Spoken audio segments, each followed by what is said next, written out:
Hi, my name is Ashwini Sastry Mantrala. I'm 19 years old. I'm from Columbia, Missouri, and I'm here to tell you why Kanye West's 2010 My Beautiful Dark Twisted Fantasy album is a perfect representation of my life over the past year.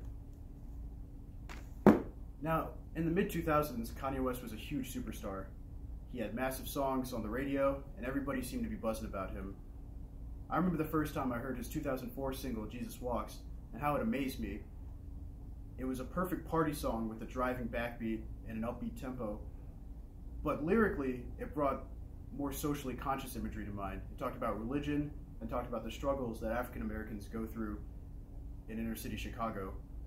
Now, the first three albums Kanye West put out were extremely successful, both commercially and critically. In 2008, however, he hit a low point.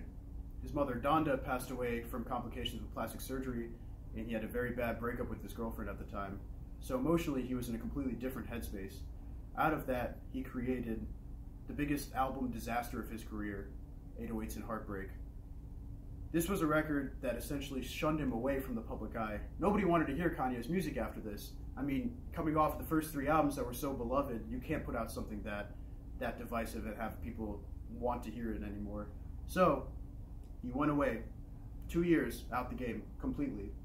And then in 2010, he comes back fresh and with an amazing album. This one, My Beautiful Dark Twisted Fantasy, the most commercially and critically successful album of his career. Now, I think that I personally had my own Kanye moment this past year. I found out last summer that I had been suspended from the University of Missouri due to academic insufficiencies.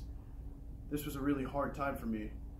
I would say that I was depressed, I didn't really have a direction, and I was willing to just give up on my dreams and aspirations and just kind of go into the fold, if you would. Just go away for a while. And I did. I did for 6 months or so. I worked a job. I didn't see any of my old friends from school. I just kind of hid myself away. And then I realized a few months later that it wasn't going to happen that way. I wasn't going to allow myself to just simply continue on into mediocrity and not have my path that I had laid out for me actually be realized. And I think that's one of the main lessons that I can learn from this album. Kanye didn't take this setback as a career ender. He took it as a rebirth of his career, and he comes back more powerful than ever, as he says on the third track on this album, and allows himself to realize himself as a person and as an artist and as a human being, which is something I'm trying to do. I think this album is a perfect example of where I've been, where I'm going, and where I'm going to be at.